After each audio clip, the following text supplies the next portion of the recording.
Imágenes y testimonios sobre la democratización de los medios en Argentina. Ya inició la cuenta regresiva para que finalice el periodo de adecuación a esta nueva ley. Hasta el momento, 14 grupos que explotan licencias de radio y televisión presentaron sus propuestas y lo hicieron ante la Autoridad Federal de Servicios de Comunicación Audiovisual. Así comenzamos al fondo de la noticia. En 2009, la presidenta argentina presentó la iniciativa de ley que después fue aprobada por el Congreso. La ley busca combatir los monopolios comunicacionales al establecer que ninguna empresa podrá controlar más del 35% del mercado. Los medios que excedan la cantidad de licencias permitidas tendrán hasta este 7 de diciembre para presentar un plan de adecuación que les permita cumplir con la norma. Hasta el momento, 14 grupos han presentado propuestas ante la autoridad federal. Vale la pena resaltar cuáles son los beneficios de esta legislación. La ley busca fomentar la producción nacional, promover la libertad de expresión y el desarrollo cultural. Permite el acceso y la participación en los medios, impide los monopolios, fomenta los contenidos infantiles y promueve la diversidad temática. La ley además reserva el 33% del espectro radioeléctrico a organizaciones sin fines de lucro y asegura una nueva economía con la incorporación de pequeñas y medianas empresas. La legislación asegura más puestos de trabajo, contenidos locales y reactiva la producción audiovisual en el país. Pasamos de inmediato de la información al análisis. Saludamos a Gustavo López, subsecretario general de la Presidencia Argentina. Doctor López, bienvenido, ¿cómo está? ¿Qué tal? Buenas noches, ¿cómo le va? ¿Cómo está usted? Bien, muchas gracias. Doctor López, hasta hoy, hasta este día, ¿en manos de cuántos están los medios de comunicación en Argentina?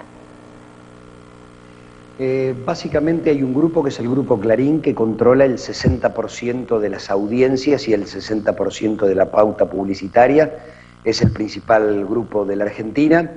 El principal grupo de medios de canales de televisión por aire es el Grupo Telefónica de España, que controla 9 de 44 canales, de los cuales es 9 sobre 30 canales privados. Y luego hay dos grupos más que controlan entre el 9 y el 10% aproximadamente del total de los medios y que tienen superposiciones muy puntuales, pero es sobre todo uno el que controla el 60% de las audiencias. Doctor López, en 48 horas vence el recurso cautelar para que todos los medios en Argentina se adecúen a esta nueva ley de medios audiovisuales. ¿Qué significa este cambio en la legislación de medios para su país, para Argentina? Significa dos cosas. Primero es la democratización de la palabra. Samir Amin, el economista egipcio, tiene dicho que un país, o mejor dicho, un país central construye el poder con el monopolio de las armas, de los recursos naturales, de la tecnología, de los flujos financieros y de la palabra. Este gobierno se metió con el monopolio de los flujos financieros en un momento y ahora se mete con el monopolio de la palabra con el objeto de democratizar la palabra, es decir, que estamos hablando de una pelea central por el poder y en la construcción del relato. Nosotros hemos sancionado la ley, ustedes la han descrito muy bien, que tiene que ver con la democratización, que tiene que ver con el Pacto de San José de Costa Rica, con contenidos locales, y obviamente hay que poner cláusulas antimonopólicas que existían y que fueron derogadas en la década del 90 en la Argentina, en la década neoliberal. Entonces, el gran desafío es permitir que todos tengan acceso a la palabra y tener una ley que eso que se proclama realmente después se pueda cumplir.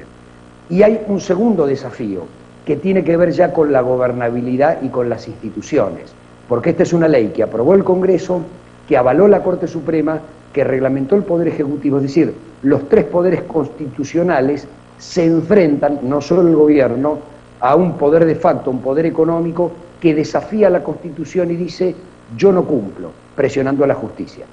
Como por ejemplo lo que ha hecho el Grupo Clarín, doctor López, ¿ha ido a los estrados judiciales para tratar de impugnar la ley? Básicamente lo que ha hecho el Grupo Clarín. Una vez que el Congreso sancionó la ley, ellos fueron a pedir una medida cautelar. Lo insólito es que la primera medida cautelar que pidieron había sido antes que el Senado terminara de sancionar la ley, es decir, prácticamente le estaban pidiendo a la justicia que impidiera el funcionamiento del Congreso. El 7 de diciembre de 2000 le otorgaron la medida cautelar El viernes se cumplen 3 años del famoso 7 de diciembre, el 7D. ¿Y por qué decimos el 7D? Porque después de 3 años la Corte este año sacó un fallo diciendo que quedó claro que no se afecta la libertad de expresión, que en todo caso solo se trata de una cuestión económica y que además no hay ninguna legislación en el mundo que haya sido declarada inconstitucional porque pone límites antimonopólicos. Entonces la Corte, que le reprochó la conducta al grupo Clarín, porque decía que el grupo no buscaba una sentencia de fondo, sino que procuraba impedir vía un amparo judicial la aplicación de la ley, le puso esa fecha límite. Hoy hay una batalla judicial muy grande, el grupo Clarín presionó a la Cámara de Apelaciones con el objeto de que le prorrogue la medida cautelar, el gobierno recusó a todos los miembros de la Cámara, pero hay datos muy alentadores. ¿Por qué? Porque 14 de los 20 grupos ya se presentaron a decir este es mi plan de desinversión, y los otros 6 que todavía no se presentaron ya han dicho que se van a presentar. Y hoy, hace pocas horas, uno de los socios de Clarín, un grupo de inversión norteamericano que tiene el 40% del cable, fue a decirle al AFCA que ellos verían con agrado poder romper el grupo de alguna manera para poder adecuarse a la ley. Hay una pelea muy fuerte, no solo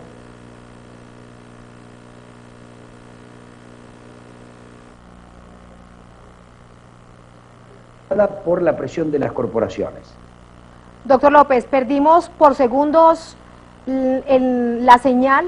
Quisiera que me repitiera esta última parte porque sin duda es muy importante. Creo que fueron unos 10 segundos de esta reflexión. Decía usted que en las últimas horas parte del consorcio del Grupo Clarín en Estados Unidos estaba interesado en participar de esta ley sin necesidad de ir a los estrados judiciales. ¿Es así? Exactamente. Se presentó Martínez, que es el apoderado del 40% del capital de Cablevisión, y manifestó que ese grupo de inversión quería adecuarse a la ley y que preguntaba cómo era la manera, la forma de poder adecuarse a la ley.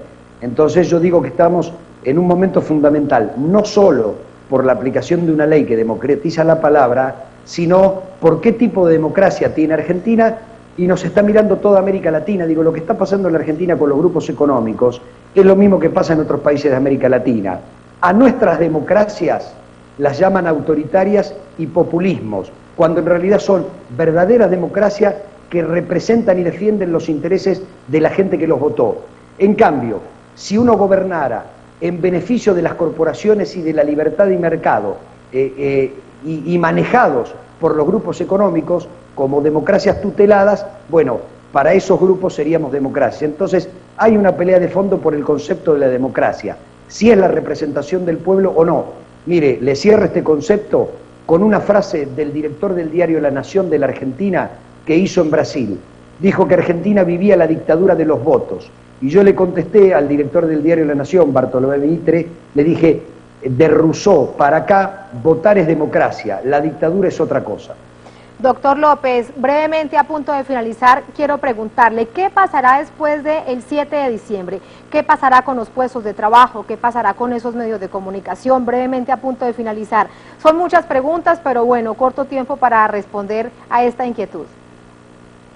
Brevemente, el gobierno a través del Ministerio de Trabajo garantizó, y eso se puso como condición en los pliegos, que los licenciatarios tienen que preservar todos los puestos de trabajo, que tienen que preservar los bienes y que tienen que preservar la continuidad de la transmisión. Es decir, no solo nadie se va a quedar en la calle porque así están los pliegos, sino que con los nuevos canales se va a mejorar en un 50% la cantidad de puestos de trabajo. Esto es lo que está garantizado. Y por otro lado, las licencias que se pierdan en la adecuación de oficio, porque hasta el día viernes cualquiera puede decidir a quién le vende. Si es la adecuación de oficio, el Estado no se las va a quedar, sino que las va a poner a licitación.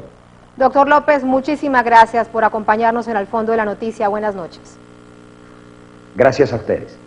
Cerramos así Al Fondo de la Noticia. Los dejo con Abraham. Tiene más para contarles aquí en la edición central de Televisión. Bien, es tiempo de hacer una pausa.